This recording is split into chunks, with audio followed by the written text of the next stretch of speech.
নমস্কার বন্ধুরা, গৌতমের সাথে এই চ্যানেলে আপনাদের স্বাগত জানাই। চলে এসেছি একটি খবর নিয়ে এবং গুরুত্বপূর্ণ খবর, যেটা নিয়ে সাধারণ মানুষ রানীগঞ্জের তারা কিন্তু উদ্বিগ্ন ছিলেন।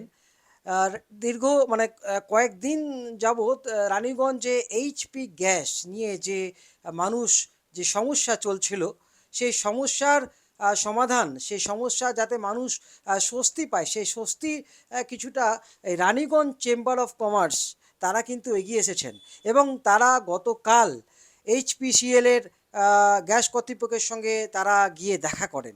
এখন আমরা রয়েছি এই রানীগঞ্জ চেম্বার অফ কমার্সের কার্যকরী সভাপতি মনোজ কেশরী, এবং আমরা গতকাল ওনারা যে গিয়েছিলেন সেই সম্পর্কে আমরা একটুখানি জানবো।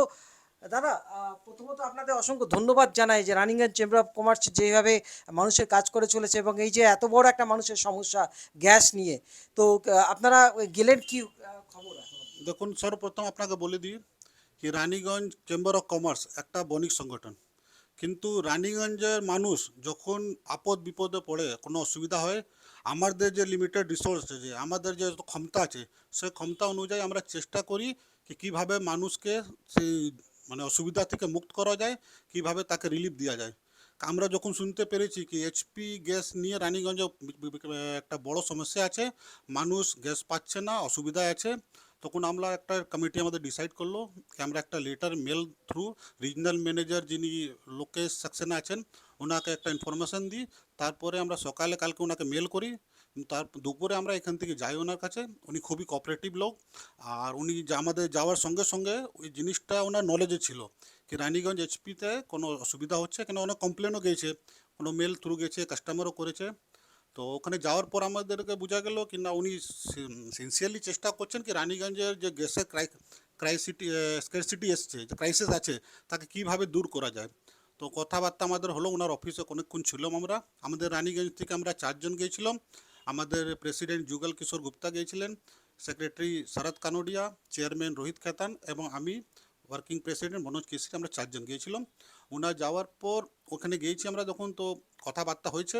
তারপরে একটা রাস্তা আমাদেরকে বোঝা গেল যে ওখানে যাওয়ার পর কি এইচপি গ্যাস কোনো কারণে এখানে সাপ্লাই দিতে মানে পাচ্ছে না। তো উনি বললেন ঠিক আছে, তার একটা সলিউশন বার করছি।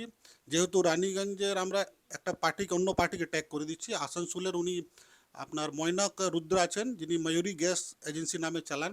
ওই রানীগঞ্জে আগেও উনি সার্ভিস দিয়েছিলেন মাঝে। তো ওনাকে উনি রানীগঞ্জে ট্যাগ করেছেন। তো উনি বললেন যে আমরা আসানসোলকে ট্যাগ করছি, কারণ আছে যে আসানসোল আরবান আছে। আমরা চাইলে বক্তানগরও ট্যাগ করতে পারতাম, কিন্তু বক্তানগর ট্যাগ করলে একটা অসুবিধা আপনাদের হবে, আরবান যখন ট্যাগ করবো তো আপনি আসানসোলকে ট্যাগ করবো তো 25 দিন পর আপনি বুকিং করতে পারবেন। কিন্তু বক্তানগর যদি আমাদেরকে ট্যাগ করে দেয়, সেই পিরিয়ডটা 45 দিন হয়ে যাবে, তাতে আমাদের অসুবিধা হবে। তো আসানসোলের উনি যে ময়ূরী গ্যাস এজেন্সিকে ট্যাগ ট্যাগ করলেন। আর যখন আমরা ওখান থেকে ফিরি, ওনার মেসেজ আছে কি আসানসোল যে ময়ূরী গ্যাস এজেন্সির যে মালিক আছেন, কি নাম, মৈনাক রুদ্র, উনি ফোন করেন কি আমাদেরকে এইচপিসিএল যে আমাদের regional manager mister Lokesh Saxena আপনাদের সঙ্গে যোগাযোগ করতে বলেছেন। তো উনি চেম্বারে টাইম খুঁজেছিলেন। আমরা বিকাল বলেছি ঠিক আছে, আপনার 6টার সময় আসুন, আমরা চেম্বারে থাকবো। উনি কাল বিকাল 6টার সময় এসেছিলেন চেম্বারে। ওখানে কথাবার্তা হলো, আর বলা হলো কি ফাইনাল যে ডিসিশন হলো কি ভাই আপনি রানীগঞ্জে যে মন্ডল গ্যাস এজেন্সি আছে তার কোনো কারণে পাচ্ছে না, তো আপনিও একটা সাহায্য করুন কিংবা ওনাকে ব্যাকআপ দিন আর ওনাকে হেল্প করুন, তাতে রানীগঞ্জ মানুষ যেন গ্যাস স্মুথলি পায়। তো ডিসিশন হলো ঠিক আছে, 8 তারিখ থেকে কাল থেকে আশা করছি ওনাদের আসানসোল থেকে প্রায় এক বড় গাড়িতে সিলিন্ডার আসবে। উনি বলেছেন ম্যাক্সিমাম আমি চেষ্টা করব 450 পার ডে করে দিয়ে কিছু রিলিফ করব। তো যদি আমরা অফার করেছি জায়গা যদি অসুবিধা হয়, তো আমরা যদি চেম্বার অফ কমার্স কিছু সাহায্য যদি করতে পারি তো আপনি নিশ্চিত বলুন, আমরা আমাদের লেভেল আমাদের ক্ষমতা অনুযায়ী অবশ্য করব। তো উনি পাশে একটা নন্দলাল জালানের যে স্কুল বন্ধ পড়ে আছে ওইখানকার দেখেছে, বলে এখানে হলে আমার খুব ভালো হয়। তো আমরা ওখানকার যে নন্দলাল জালানি কমিটির সঙ্গে কথা করলাম, ওনারা খুব কোঅপারেটিভ। উনি বললেন ঠিক আছে, জায়গা যদি সাধারণ মানুষের কাজে লাগতে পারে আপনি নিতে পারেন। তো এইটাই ফাইনাল হলো কি কালকে ওনার গাড়ি আসবে, বড় গাড়ি থেকে বোলেরো থ্রু উনি নন্দলাল জালানি আনবেন ছোট গাড়ি। আর যে লাইনে থাকবে ফার্স্ট কাম ফার্স্ট সার্ভ বেসিসে হবে। এটাতে এ নাই কি আমি আগে বুকিং করেছিলাম, আমার ডেট অনুযায়ী কিছু লিয়ে দেয় নেই, ফার্স্ট কাম ফার্স্ট বেসিসে করবেন। আর ওখানে আপনাকে খালি ওটিপি দেখাতে হবে, আপনার বই বই নিয়ে যাবেন, আপনি গ্যাস পেয়ে যাবেন। আর এতে একটা আর জিনিস উনি একটা মানে যে আমাদের রিজনাল ম্যানেজার উনি আপিল করলেন কি মানুষে, আপনারাও বলবেন চেম্বার অফ কমার্সের মাধ্যমে বলে দিই, মানুষের যত প্রয়োজন আছে সেই হিসাবে গ্যাস বুক করুক। আননেসেসারি প্যানিক এসে এক্সট্রা যে বুকিং হয়ে যাচ্ছে সে নিয়ে একটু লোডটা বেড়ে যাচ্ছে। আমার যদি গ্যাস 25 দিন চলতে পারে তো আমি আজকে বুকিং কেন করবো, আমি 10 দিন পর করবো, 15 দিন করবো। কিন্তু মানুষ দেখছে কি ভাই ভবিষ্যতে যদি সংকট উৎপন্ন হয়ে যায় তখন আমি কী করবো, সে গ্যাস বুকিং হয়ে যাচ্ছে, বেশি হয়ে যাচ্ছে। নর্মাল ডেজে যেরকম বুকিং হয় তার থেকে 3 গুণ বেশি গ্যাস বুকিং হয়ে যাচ্ছে। সাপ্লাই তো আপনার বাড়ছে না, সাপ্লাই কমছে, দিন প্রতিদিন কমছে, আমরাও জানছি ইন্টারন্যাশনাল সিনারিও আছে, সেই জন্য সাপ্লাইটা কমছে। কিন্তু বুকিংটা 3 গুণা বেড়ে গেছে, সেই হিসাবে সাপ্লাই স্ক্যারসিটিটা চলে আসছে। এবং কটা থেকে কালকে লাইন দেওয়া শুরু হবে? দেখুন উনি টাইম তো আজকে বিকাল আমাদের জানাবে, আশা করছি উনি 10টা 10:30 থেকে বলেছেন, আমরা চেষ্টা করব।